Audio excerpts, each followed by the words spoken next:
Annalise Endrian, founder of AtoZ Communications, and this is the Brand Stories podcast. This is where we talk about all things related to marketing, public relations, and communications in general. This week, I have AtoZ Communications client Rossby Financial and ROffice's founder, Andrew Evans. One of the things that I love most about Andrew is that every time that you listen to him, you can see exactly how his brain works, and it has these opportunities to find things in the industry that many others aren't seeing. We'll get to learn how he developed his branding for his firm and what sets him apart from his competitors. Andrew has been a great supporter through my whole process of becoming a business. So thank you so much. And thank you. And it's been so great to see Rossby and ROffice grow in that process. So thank you so much, and looking forward to all the things that we can teach people today. Yeah, absolutely.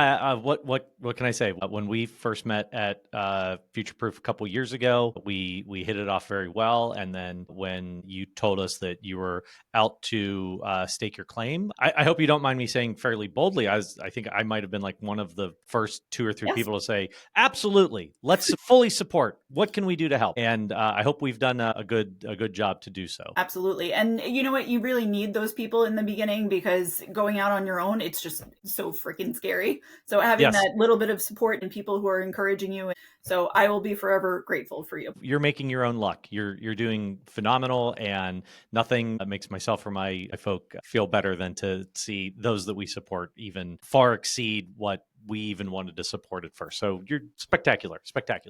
Well, thank you. Most importantly, getting back to you. So my first question on the podcast is always, what's your favorite brand and why? Okay, this is difficult because as though we share a common love of Disney, okay, Disney is not my favorite brand, which is odd, right? It's like my favorite experience. It's my favorite thing to do, but not necessarily my favorite brand. I would have to say really my favorite brand, and this is going to sound kind of, I think people will find this really odd, is actually Lacoste.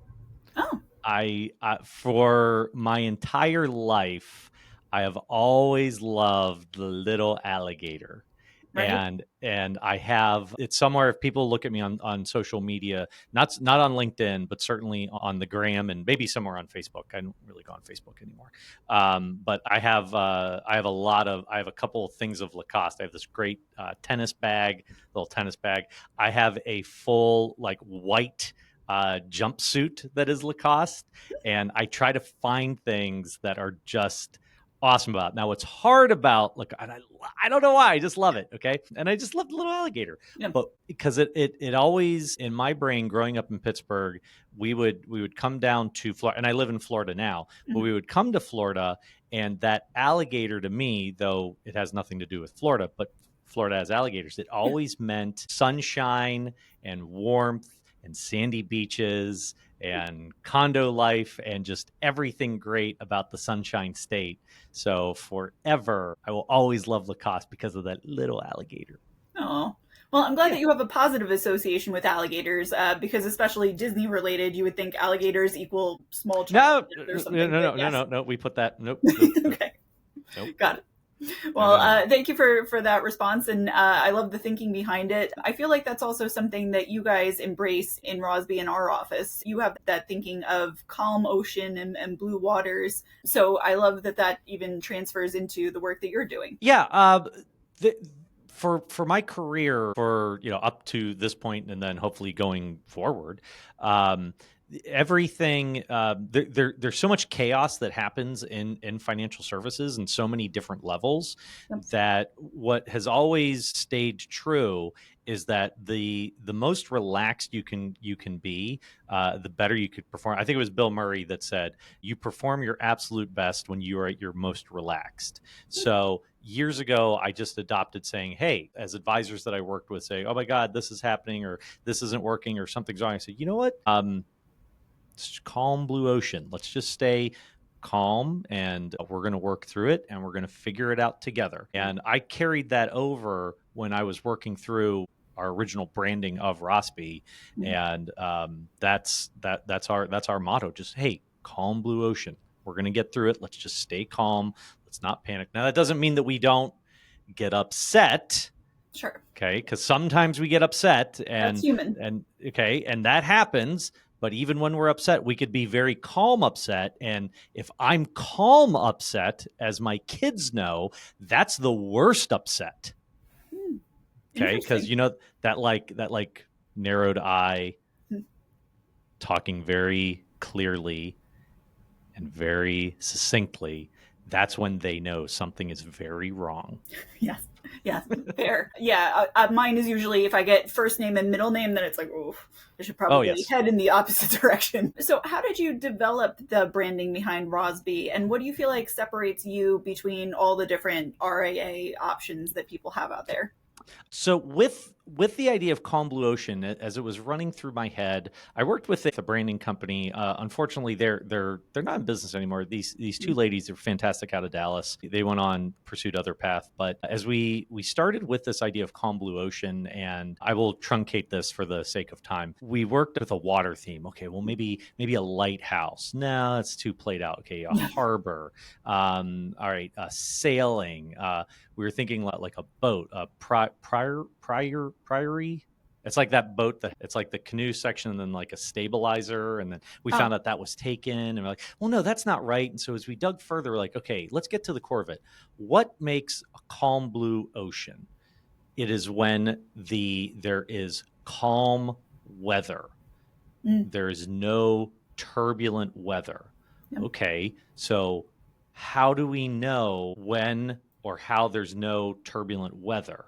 Well, we know that from weather forecasting through meteorology. Mm-hmm. Okay, so meteorology, how do we know about that?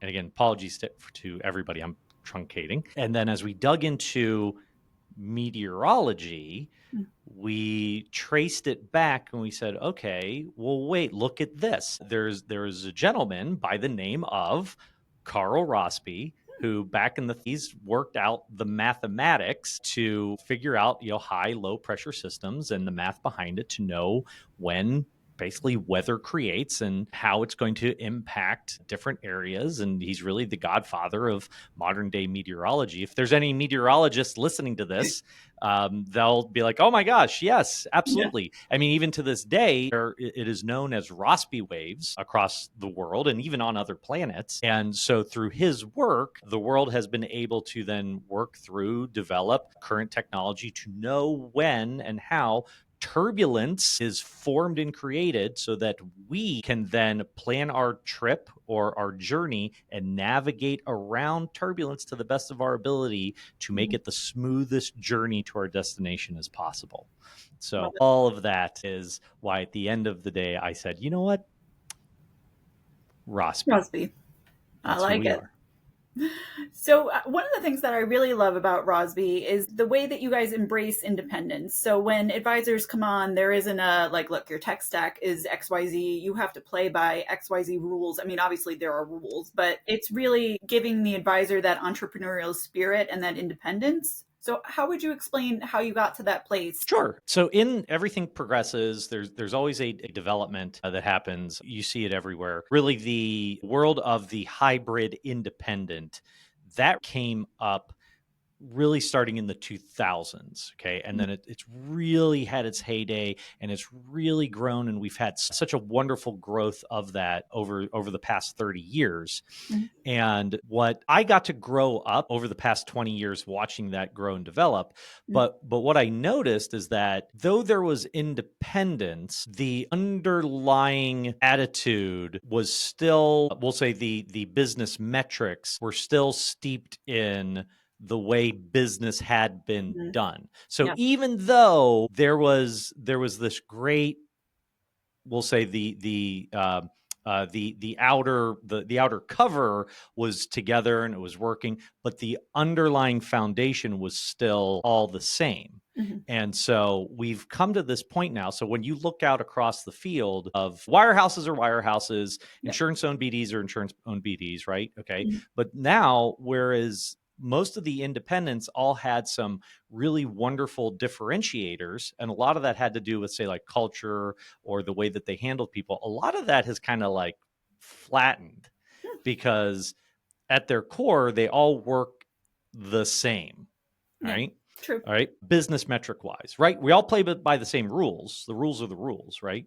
But business metrics all live in this idea. They're all doing some form of, okay, you're going to pay us some sort of technology fee, some sort of E&O. We're going to take ancillary fees. We're going to give you a payout. We're going to take basis points over top of your asset management. And I started to see some firms, they're tagging advisors for now like cybersecurity costs on top of like accounts. And so like, or those were all the same, right? Even though they like all the things above it were different. So it's like everything above that was like window dressing, but like your core was the same. So I go, well, wait a minute. If the rest of the world, okay, we all play by the same rules.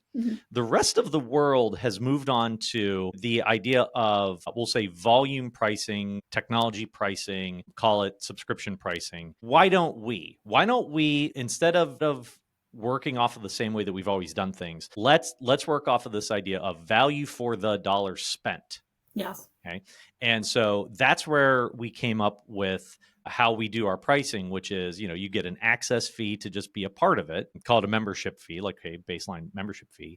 And then we call our data charge for the amount of accounts you have with us. And then for each additional advisor that joins your practice, we then have an additional seat charge, which covers some baseline costs. And that's more in line with the way the rest of the world does business. Yes. Now, I've had a lot of conversations with some other, we'll call them seasoned firm heads that say, oh, what do you do that for? You're going to make money. I'm just like, well, yeah, but that's okay for you because you're in your late 50s or in your mid 60s. When I started, this was in my early 40s. I'm allowed to be different. It's okay. So it's all right.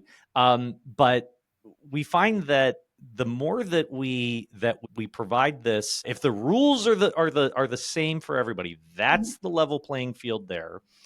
And if we make the economics way more value driven, meaning that like, look, we're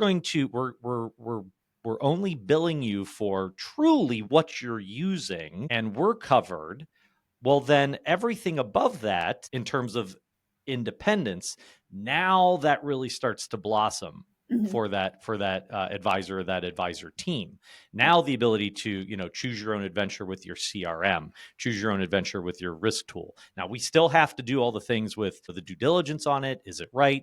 We're still giving you the proper advisory agreements. We still have the legalese, all of that. But guess what? All of that is still the same level playing field. But what we gave back lived in the business metrics. We gave back to the advisors more control over their capital so that they can then develop out more what they want to do and grow their business. I love your thought process behind this because it was so revealing to me when you explained basically that, shortening it a little bit, that basis points are the equivalent of like taxation without representation, where your fees keep going up, but like, let's be honest, you're not getting any more compliance. You're not getting any more XYZ because you're bigger. It just, it really smacked me in the face and was like, why is the industry still doing this? You're absolutely right. And even my own industry, the way that I charge, if I can't reflect and say for XYZ amount, I did blah, blah, blah for you, people don't want to work with me then. So why is it that the industry is seemingly so stuck on where it's been versus understanding the rest of the world doesn't work like this? Yeah. I'll be honest with you. It's like, I think it's some blend of people saying, well, it's a risk premium. Premium. Okay, I guess. And then the other thing is like, well, that's the way we do it. That's all I got. That's really all I got. The only other thing, and then this then breaks into the other business, is that the other thing is that a lot of firms have grown, and because they're collecting more and more off of these fees, well, they have to justify them. So then they start to add services, or they're adding technology by saying, oh, look at this thing we now have that you can use. And then nobody uses it, but like we have it. So then they're paying for it. So they're collecting all this money. Then they have to buy this thing or this group of things, or they have to create this department because they said, well, we have to kind of justify like why we're collecting the money. Okay, well, here you go. But then that then cuts into total profitability. And then the firm come back and says, well, we got to change our payouts and everything because profitability isn't that good this year. Our net profitability isn't good. So we're dropping payouts. So then you're back to the same cycle again. Right. So The it's like, extra well, wheel. yeah. Now there are great firms out there that have stayed, that are still growing, are not blowing the cover off of it. They're not adding thousands a year, and they maintain a wonderful culture.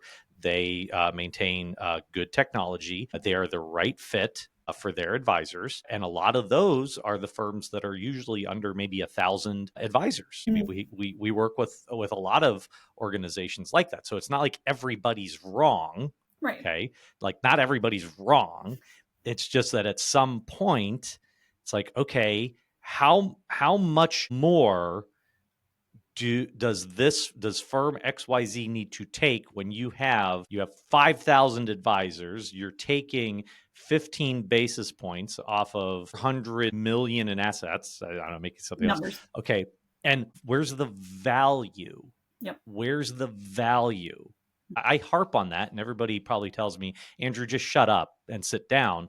But I'll stand up and say, yeah, but where's the value? Why? Like, what are you doing with that money? Seriously, like, what are you doing with that money? Explain. It's not coming back to the individual firms or producers or OSJ groups. For a lot of these firms, they're like, well, you're not putting it back into your technology. Where'd it go?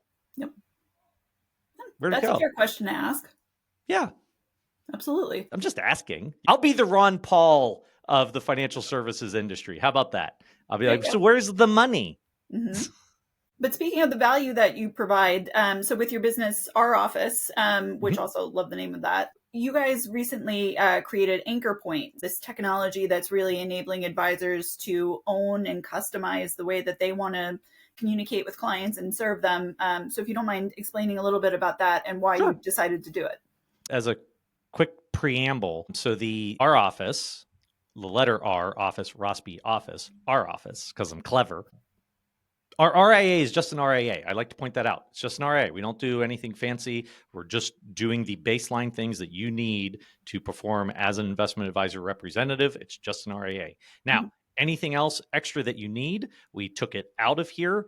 That lives in Rossby office. And that is what I like to call, that is the Upwork, the Fiverr, the virtual assistant, virtual provider of all kinds of services for the financial world.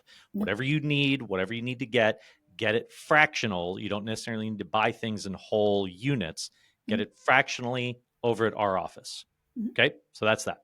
Now, in our ever pursuit to be less but better, this past summer, as I was trying to find a really solid learning management tool. I really wasn't crazy about school, not crazy about Kajabi, and I came across one, and I started working with this group. Their name is Hive One. I'll bring them up, Jen and Cass. And what we hit upon is that what they had was this an amazing tool. So what we did is we came together to create Anchor Point. And what Anchor Point does is it eliminates, I'd say, maybe like 7 individual programs, like 7 programs that you would buy individually to run, I'll say, the marketing of your practice or the engagement or the operations of your practice. It eliminates 7 individual programs and puts them into one. Wow. So you're talking about website, funnel, email marketing, text marketing. You could do fee planning, billing out of it. I wish Cass was here because then she could list the rest of them. Yep, we built Anchor Point to be an easier business in a box for any firm or advisor to connect into at a very compelling price point. That's really what we wanted to do, be less but better. So as opposed to paying for Wix and then Calendly and then Advice Pay and then some sort of mark like FMG and then some other funnel tracking program, just come to Anchor Point and get all of that at one cost. No. Just one. We'll get it set up for you. You build it at one place, very easy, and has compliance controls built into it. If your firm doesn't have it, tell your firm to call us, get a demo. we'll get it set up. Go to youranchorpoint.co. Check it out. It's awesome. Yes. We love it. But I appreciate the fact that you guys created this at a point. So we've got AI coming in on all of this, but prior to that, especially, there were so many pieces of technology that, like, sure, they integrated, but did they really? Like, they sort of did, and then you had to build a workaround, and then XYZ didn't happen. So being able to strip that down and just say, look, in one spot, there's one window, like, this is where we get everything done is well, so that comes down to, let me put my tech cap on here. So that actually also goes back to a general issue that we have in the industry of the fintech and wealth tech firms, of everybody protecting, I'll say, within their right, but oddly protecting their, call it, data, and that everybody believes that they wrote a better code than the next. So every single company is hyper protective of their own information. So it's very hard to get these APIs. Writing APIs is difficult, but then it's like extra difficult for us because every company believes that they did it better. Yeah. And so they don't want to talk. So the next thing you're left with is when you have this really great program, but then it doesn't talk to your CRM. Right. And then somebody at one or the other company says, oh, just do it with Zapier. And then the advisor or their staff's like, what are you talking about? Mm-hmm. They don't know what you're talking about. And nobody at either organization is going to do it for them. Mm-hmm. So now they're like, well, this is worthless. So now they're stuck. And that comes back to what we said. It's like, okay, so how about this? Let's go to the marketing piece and we'll just consolidate all of this for everybody. Great. Here's one thing. Now, through the way that we're built is through webhooks and so forth, we can then say, all right, what do you want us to send over to Wealthbox? Mm-hmm. We can. What do you want us to send over there? What do you want us to send into your compliance team? Okay, just tell us, because we consolidated it at one place and we said, well, of course we'll make our API available that we can do more programming. Why wouldn't we? That's silly to be so protective of it. Right. Help advisors do better business. Isn't that what we want? We want them to do better, cleaner, compliant business. Mm-hmm. And how the good way to not do that is to be oddly protective of your APIs and connections. Yeah. That was my rant. No, I loved it. But so from the Rossby side of things, you're giving advisors back a lot of their independence and arguably even their money to be able to do with what they want. And on the ROffice side, giving people that access to fractional services and great tech. How does it feel to just see advisors that are on your platform blossoming as a result of both of these engines? Oh, it's spectacular, like on both sides of it. So the one thing that I'd say about the way you said, like, okay, giving back advisors their money, actually, I kind of viewed a little bit different. Is that we're giving them back better control. We're trying to act better as a better fiduciary to the advisor, as they're acting as a fiduciary to their client. Then if I'm giving them more control over that capital, it is their decision then to adjust their fees and their pricing, as opposed to a lot of firms, they say, oh, well, just bill it to your client. But then the firm comes down on the advisor saying, oh, well, what are you doing? Yeah, but you told me I had to pass do this down. Yeah. Okay. So things like that. So just put that there. But yes, but for those that hit that equilibrium there with us, we've seen them then do great reinvestment back into their firm through marketing, through hiring, a little bit of rebranding, upgrading technology, and you just see them starting to be able to do things business-wise that they weren't able to do before. And what's interesting is it's not like they increased their net revenue by like 50% or anything. But just that extra, say like 10 to 15 allows them to, one of them was able to then do a refinance and then buy out their office condo. Okay. Another one helped them then build out a larger staff. So really what it's truly doing for them is giving the power to build enterprise value. Build true enterprise value. Yeah, we're building value at the firm level. Sure, our firm is getting valuable, and we're doing great there. But then also, each individual office has their own enterprise value. So much like we said about you, like we love seeing that you've grown, your business has taken off, and we love seeing that development. The same thing goes for our advisors. Yeah, absolutely. Same thing. Same thing. And then on the ROffice side, same thing. When we pick up some business over there, when we're helping out advisors, I call them pods. Like when we work with a broker dealer, okay, we sign up a broker dealer. We have a service agreement, and when we have our virtual admins that work with them, they can only work inside of that firm. Okay, so Okay. only Right. that team is working there. But when we pick up that business, and for that fractional amount of money that those advisors are paying for that, and we see what that extra, that person paid $500 to just get some things done, but then we see the burden lifted off of them, help them get ready for their annual visit, help them get all their RMDs out, help them clean up backlog of paperwork that has just been stuck there, or just do scanning and put that into a OneDrive, just turn them full digital, or clean up their CRM. All those little things that don't cost that much, but these teams can just take care of. You just start to see these advisors just start to blossom and then reach out. And, it's like, hiring an in-home cleaning service. Like, oh, Yes. finally, 1-800 got junk. I finally was able to get rid of this stuff. My Right. goodness, I can now use the garage again. I'm waiting for that day, but maybe someday soon. But so with you, the way that you were just describing things, it seems like you're basically a growth engine. Do you feel like that's fair? Yeah, I think that's fine. We always say that we're like a power company. We'll generate the power, what you need to do to do your business. We have the power station. We'll run the lines. You got the switching station. We'll run right up to your house. But then after that, it's up to you. So we're not going to change your light bulbs. We're not telling you what appliances you have to have. But we do know if you're abusing the power. But we do know if you're running like an arc welder, and all of a sudden, like, what are you doing? I'd equate that, say, like, why are you trading iron condors in and out like 5 times a day? Like, Yeah. we'll catch that. Like, that's like abusing the power. So like, so like a power station. But then when you look at our individual pieces, it's then like you've got the power. Now you've got access to capital. Now you could put that back into your marketing. You can offload some, work that you do not need to be doing yourself to maybe one of our virtual assistant groups, or maybe you want to do it yourself. But then you just keep that going. Just keep that flywheel rolling. Just keep it moving. Yeah. That's what we want to see. We want to see growth and development for the betterment of all individual clients, and then for the firms that we work with. I love it. Well, so any advisors, so this is basically the end of 2025, but if you're thinking about making that move or trying to see what your options are, what would you say is a good step for them to think about Rossby in particular?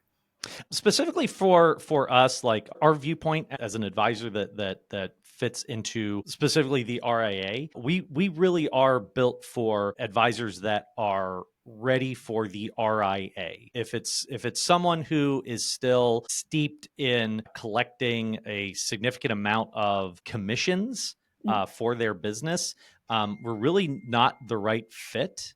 Like, we aren't. But if it's like legacy business, like you've had it on the books for a while, it's paying trails. Let's say if it's 20% or less, and it's just like some trails, yeah, we can handle that with some outside help and so forth. But if that 20% or more is like active broker dealer commission, we're not right. But we have a lot of really great friends that we could refer you to, because like we're not zealots. Like, Ali, you've met the zealots. Like, fee only, broker dealer is terrible. No, we're not. No, we're not like that. But we are saying, like, no, if you're, a fee focused business, and if you happen to have 20% or less legacy business, not active, we're an excellent fit. Or if you're starting up, you're really trying to make that push forward, you did not get caught up in any necessarily, let's say, like bad habits, or